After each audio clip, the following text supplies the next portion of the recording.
Good morning students हम पढ़ रहे हैं ज्योग्राफी क्लास 7 लेसन नंबर 1 और एनवायरनमेंट नेचुरल एंड ह्यूमन। इसके अंदर हम क्वेश्चन आंसर्स कर रहे थे और आज है हमारा डे 6 और आज हम इस लेसन को पूरा कर लेंगे।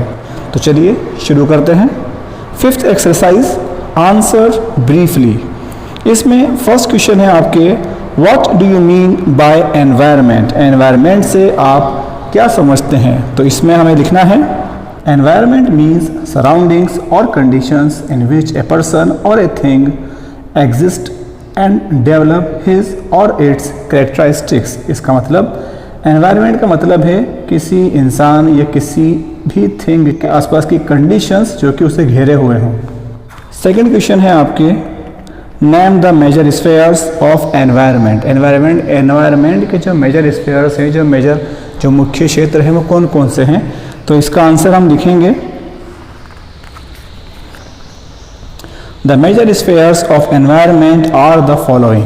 There are 4 spheres. First atmosphere, second lithosphere, third hydrosphere and fourth one is biosphere. तो ये था आपके answer number 2।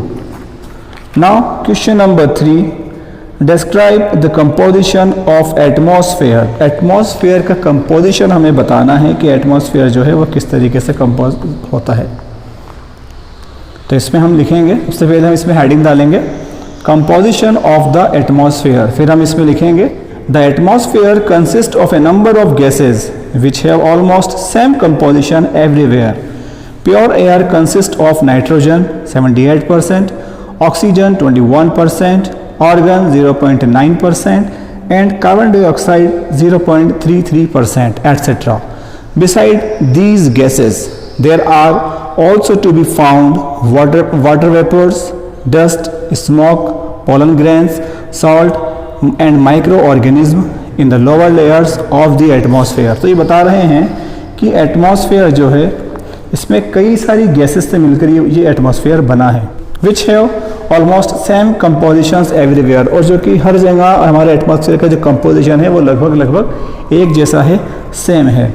Pure air consist of nitrogen 78% nitrogen है, 21% में ऑक्सीजन है, आर्गन 0.9%, CO2 यानी कि कार्बन डाइऑक्साइड 0.33%। इनके अलावा, इन गैसेस के अलावा एटमॉस्फेयर के अंदर water vapour, dust, smoke, pollen grains, salt, micro organism वगैरह भी होते हैं। तो ये था आपके question number 3। Now question number 4। Question number 4 बहुत ही आसान सा सवाल है। What is biosphere? बायोस्फीयर क्या है?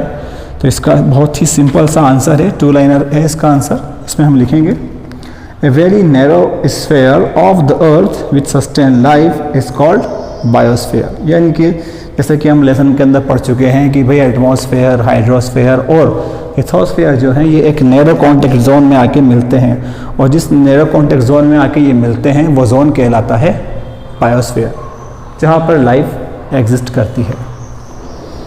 Now last question exercise 5, question number 5, what do you mean by ecological balance. Ecological balance से आप क्या समझते हैं? तो इसका आंसर है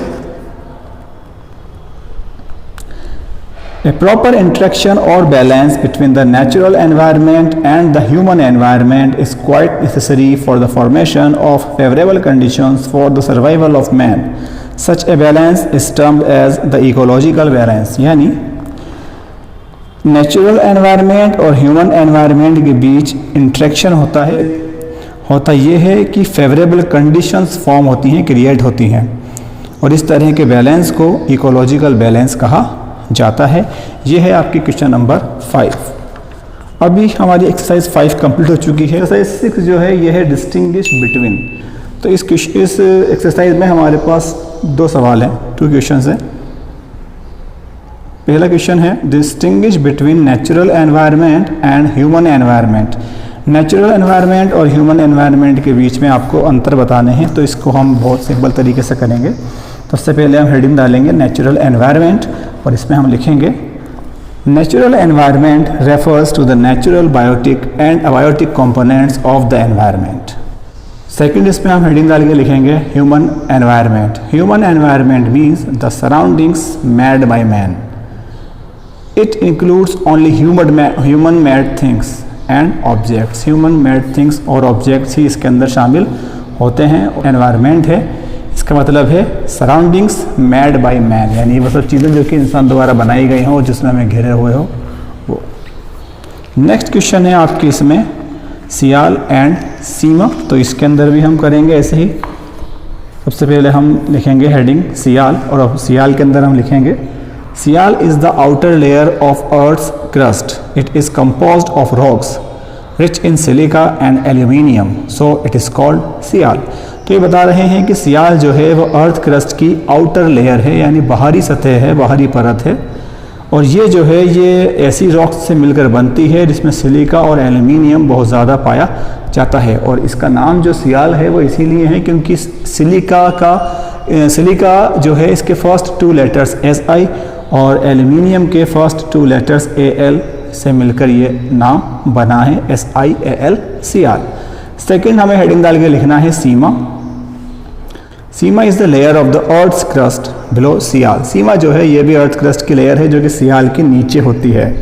it is composed of layers having materials rich in silica and magnesium, यानी ये इसकी जो लेयर है इसमें ऐसे मटेरियल्स मिलते हैं जिसके अंदर सिलिका और मैग्नीशियम बहुत ज़्यादा होता है, और इसका जो नाम है वो इसी वजह से इसका नाम सीमा पड़ा है, क्योंकि सिलिका का SI और मैग्नीशियम का MA, यानी कि दोनों ही के फर्स्ट 2 लेटर्स लिए गए हैं और उनको जोड़कर नाम बनाया गया है SIMA सीमा। तो ये थे आपके डिस्टिंग्विश बिटवीन। अभी हम करने वाले हैं क्वेश्चन नंबर 7 जो कि हमारे इस लेसन का लास्ट क्वेश्चन है। क्वेश्चन है आपके गिव रीज़न, आपको ये क्वेश्चन करने हैं। फर्स्ट क्वेश्चन है इसमें desert areas are sparsely populated. तो क्वेश्चन ये है कि भाई जो डेजर्ट एरियाज हैं ये स्पर्सली पॉपुलेटेड होते हैं, यानी यहाँ की पे जो जनसंख्या है वो बहुत ज़्यादा नहीं होती, लोग रहते हैं लेकिन काफ़ी संख्या में कम होते हैं। तो क्यों, ऐसा क्यों है, रीज़न देना है इसका। तो इसका आंसर हम लिखेंगे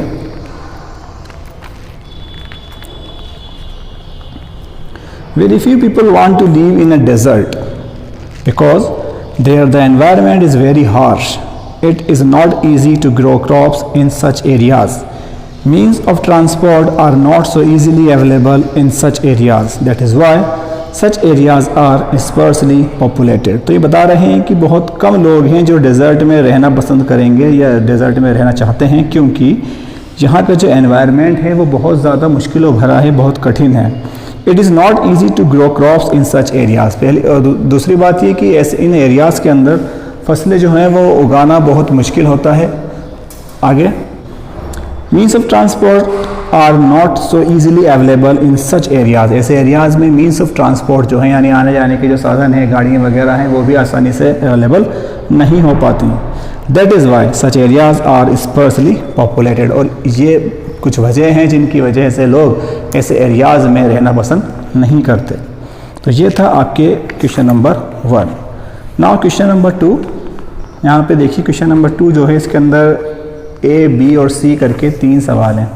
तो ये सवाल ये हैं कि आपको बताना है कि बायोस्फीयर, हाइड्रोस्फीयर और लिथोस्फीयर ये जो हैं ये हमारे लिए क्यों इम्पोर्टेंट हैं, यानी कि हमें इन तीनों की इम्पोर्टेंस बतानी है। तो सबसे पहले हम करेंगे नंबर 1 जो कि है आपके बायोस्फीयर। तो इसमें हम लिखेंगे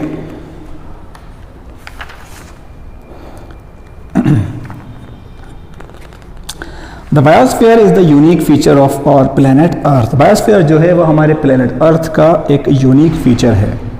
the narrow belt of the biosphere makes it possible for millions of beings, humans, both plants and animals to survive. Thus biosphere is a very important for us. तो ये बता रहे हैं कि जो बायोस्फीयर, ये जो नैरो बेल्ट है, एक नैरो जोन है, यही है जिसकी वजह से कई सारे ऑर्गेनिज्म, ह्यूमन बीइंग्स, प्लांट्स और एनिमल्स जो हैं यहाँ पर सर्वाइव कर पाते हैं। और ये जो बायोस्फीयर है ये इसलिए हमारे लिए बहुत ज़्यादा ज़रूरी है। सेकंड है आपके नंबर B जो कि है हाइड्रोस्फीयर। तो हमें इसकी इंपॉर्टेंस बतानी है, तो इसमें हम लिखेंगे the hydrosphere comprising oceans, lakes, rivers and other water bodies has great importance of its own. All these water bodies are quite necessary for the existence of life on this earth. Without water, life is quite impossible. Neither plants, nor animals, nor human beings can survive without water. जैसे कि हम सभी को पता है कि hydrosphere, जिसके अंदर ओशियंस, लेक्स, रिवर्स और जो भी वाटर बॉडीज़ हैं वो इसके अंदर आती हैं, और हमें पता है कि पानी जो है वो हमारे लिए कितना ज़रूरी है। अर्थ के ऊपर लाइफ जो पॉसिबल है वो पानी की वजह से। अगर पानी यहाँ पर नहीं होगा तो यहाँ पर रहना पॉसिबल नहीं हो पाएगा, लाइफ पॉसिबल नहीं हो पाएगी। तो वही बात यहाँ पे बता रहा है कि without water life is quite impossible. पानी के बिना जीवन जो है लगभग असंभव है, बिल्कुल नामुमकिन है। Neither plants nor animals nor human beings can survive without water. ना तो प्लांट्स, ना ही एनिमल्स और ना ही इंसान जो है यहाँ पर पानी के बिना सर्वाइव कर सकते हैं। उसके बाद है आपके इसी में नंबर सी, लिथोस्फीयर। तो लिथोस्फीयर के अंदर हम लिखेंगे The outer covering or crust of the earth, which is called lithosphere, is of great importance to us. Its soil cover is indispensable for the growth of plants. Moreover, lithosphere is the source of various mineral resources, including those of coal and oil. तो ये बता रहे हैं कि जो earth की जो outer layer है, the outer covering of crust of the earth which is called lithosphere, earth की जो बाहरी सतह है जिसको हम लिथोस्फीयर कहते हैं, इसकी बहुत इंपॉर्टेंस है। ये बहुत हमारे लिए इम्पोर्टेंट है क्योंकि इसका जो सॉइल कवर है ये प्लांट्स की ग्रोथ के लिए, यानी कि पौधों की वृद्धि के लिए, पौधों को बढ़ने के लिए, सही तरीके से उगने के लिए बहुत ज़रूरी है। इसके अलावा कई सारे वेरियस मिनरल्स जो हैं हमें इसके अंदर पाए जाते हैं, जैसे कि हम बात करें कोल की, यानी कोयला या ऑयल या फिर तेल। नेक्स्ट क्वेश्चन है आपके, we should be very careful in using our natural resources. हमें बताना है कि हमें नेचुरल रिसोर्सेज का इस्तेमाल बहुत केयरफुली करना चाहिए। तो इसका सवाल है कि क्यों करना चाहिए। तो इसमें हम लिखेंगे We must be very careful in using our natural resources because they are limited in quantity, and once these get depleted, then it could not be revived easily. Our future generations will have to suffer in absence of these natural resources. तो ये बता रहे हैं कि हमें in natural resources का इस्तेमाल बहुत केयरफुली तरीके से, बहुत ध्यान से करना चाहिए। इनको वेस्ट नहीं करना चाहिए क्योंकि ये इनकी जो क्वांटिटी है ये लिमिटेड है, और अगर ये एक बार ख़त्म हो गए या इनकी कमी हो गई तो ये दोबारा इनको रिवाइव होने में बहुत सालों साल लग जाते हैं, जो कि बहुत आसान नहीं है। और इसका नतीजा ये होगा कि हमारे बाद जो जनरेशन आएंगी, हमारे बाद आने वाली जो जनरेशन्स हैं, वो इनकी एब्सेंस में, मतलब इन नेचुरल रिसोर्सेज की एब्सेंस में उनको बहुत ज़्यादा परेशानियों का सामना करना पड़ेगा। तो ये था आपके लेसन नंबर 1। तो आपको ये अभी मेरी कॉपीज़ में करना है। Goodbye, have a nice day.